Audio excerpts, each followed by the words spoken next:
Inception ရုပ်ရှင်ကအလှော်ရီအရမ်းများပြီးတော့နားလေရခက်တယ်လို့နာမည်ကြီးပါတယ်။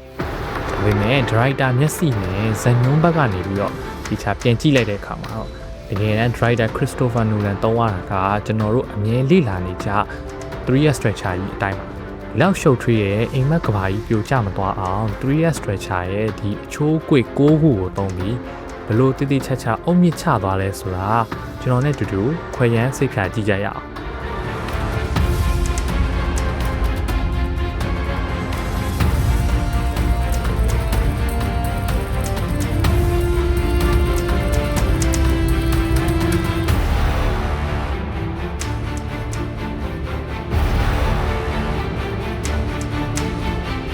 ဇလန်တစ်ခုစပြီဆိုတာနဲ့ကျွန်တော်တို့ကပရိသတ်ကိုကဘာတစ်တစ်ခုစီကိုဆွဲခေါ်သွားဖို့လိုတယ်။ဒါဟုတ်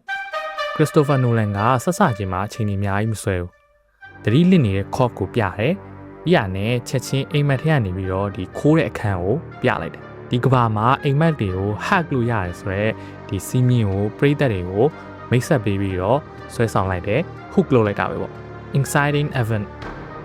ဇာညွှန်းရေးတဲ့အခါဇက်ကောင်ကိုတက်တောင့်တက်တာပေးထားလို့မရအောင်လေသူ့ကိုပြဿနာတစ်ခုခုပေးရမယ်သူ့ကိုဒီကားဖြစ်လာစေရမယ်မောင်းနေမယ်အကြောင်းပြချက်တစ်ခုလိုတယ်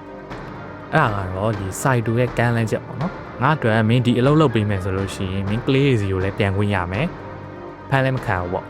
ဒီစကားတစ်ခုက cop ကိုညင်းလို့မရတဲ့အခြေအနေတစ်ခုတည်းကိုတွန်းပို့လိုက်ပြီးတော့ဒီဇလန်ကိုစတင်လိုက်တာ plot point 1ဒါကို point of no return လို့လည်းခေါ်တယ်ခွက်ကအဖွဲ့ဝင်တွေကိုစုဆောင်းပြီးလေမော်မှာအားလုံးအိမ်မက်ထဲကိုလည်းဝင်သွားကြပြီဒီကနေစပြီးတော့နောက်ကျောင်းပြန်လှည့်လို့မရတော့ဘူးဒါဆိုတော့ကျွန်တော်တို့က act 2ကိုရောက်ပြီဆိုလို့ရှိရင်ဇက်ကောင်တွေကိုဒုက္ခပေးမှရအောင်ပဲလွယ်ကူကူနဲ့အောင်မြင်ဝင်ပေးလို့မရဘူးလွယ်ကူကူနဲ့အောင်မြင်လာရင်ဒါပေါ်လာမှာပေါ့နော် first pinch point အိမ်မက်ထဲကိုရောက်ချင်းမဲ့ဒီ Fisher ရဲ့မတိစိတ်ကပေါ့နော် cop တို့ကိုတနက်တွေနဲ့ဝင်တိုက်တယ်ယထာတွေနဲ့တိုက်တယ်ထက်ဆိုးတာကအိမ်မက်ထဲမှာတေလို့ရှိရင်ဒီနိုးမလာတော့ဘဲနဲ့ထာဝရလင်ဘိုထဲကိုရောက်သွားမယ်ဆိုတော့ဒီဟာကိုပါဇက်ကောင်တွေကတိလိုက်ရတယ်ကျွန်တော်တို့လည်းတိလိုက်ရတယ်။အဲကြောင့်မလို့ကျွန်တော်တို့ရေးမယ်ဇလန်းနေမှာဆိုရင်လည်းအသက်အန္တရာယ်ကိုချိန်ချောက်မဲ့ဟာမျိုးတွေအသက်နဲ့တန်မိုးကြီးတဲ့အရာတစ်ခုခုကိုဆုံးရှုံးမှုရှိတယ်ဆိုတဲ့အရာကိုမြင့်တင်ပေးဖို့လိုတယ်ဆိုတာကိုဒီနေရာမှာတွေ့ရတယ်။ midpoint ဇန်ညွန်းလေးလာတဲ့လူတယောက်အနေနဲ့ဒီ midpoint ကိုကျွန်တော်ကတော်တော်လေးကိုသဘောကျတယ်။ပုံမှန်ဆိုလို့ရှိရင်ဇက်ကောင်တွေကပြဿနာကိုပြေးလွှားရှောင်တိန်နေကြတာပေါ့နော်ဒါပေမဲ့ဒီနေရာမှာ cop ကရှောင်မနေတော့ဘဲနဲ့ Fisher ကိုသူအိမ်မက်မက်နေတဲ့အကြောင်းပုံမှန်လင်းလင်းပြောချလိုက်တယ်ဒါကသူ့ရဲ့ strategy လည်းဖြစ်သလိုဒါပြဿနာကိုထိတ်တိုက်ရင်ဆိုင်ဖို့အတွက် view ဟာပြောင်းလိုက်တာမျိုးပေါ့ second pinch point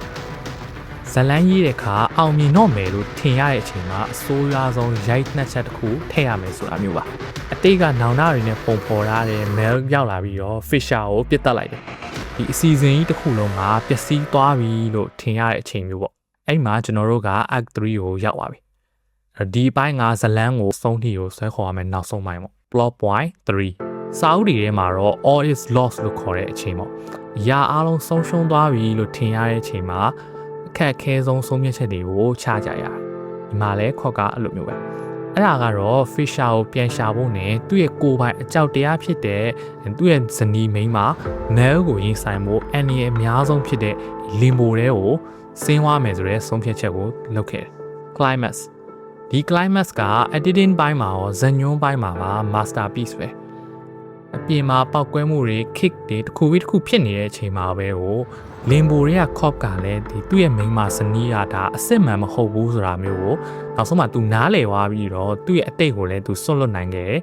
တယ်သူ့ရဲ့ဒီအပြင်ကတိုက်ပွဲပေါ့နော် conflict ရဲ့တိုက်ပွဲရဲ့သူ့ရဲ့စိတ်ထဲက inner conflict တွေရဲ့ဟိုကသူတပြိုင်တည်းဖြည့်ရှင်းသွားနိုင်တဲ့အမြင့်ဆုံးအပိုင်းပဲ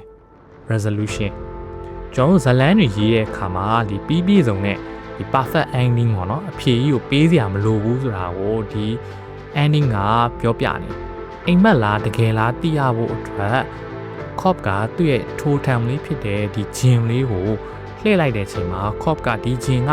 လဲဝါလားဆက်လည်နေလားဆိုတာကိုကြည့်မနေတော့ဘူးသူ့အတွက်အရေးကြီးတာကသူ့ရဲ့ကလေးတွေရှိနေတဲ့ဒီပစ္စုပန်အချိန်ကသာစစ်မှန်ဆိုတဲ့ဟာကိုသူကလက်ခံသွားလိုက်တယ်အိမ်မက်ဖြစ်ဖြစ်တကယ်ဖြစ်ဖြစ်သူကလို့စိတ်ဝင်စားတော့ဆိုတဲ့ပုံစံမျိုးပေါ့ဒါကဇလန်းရဲ့ resolution ညီကုန်းပိုင်းပါ Inception ဇာတ်ကားကိုကြည့်မယ်ဆိုလို့ရှိရင် structure ဆိုတာကျွန်တော်တို့ရဲ့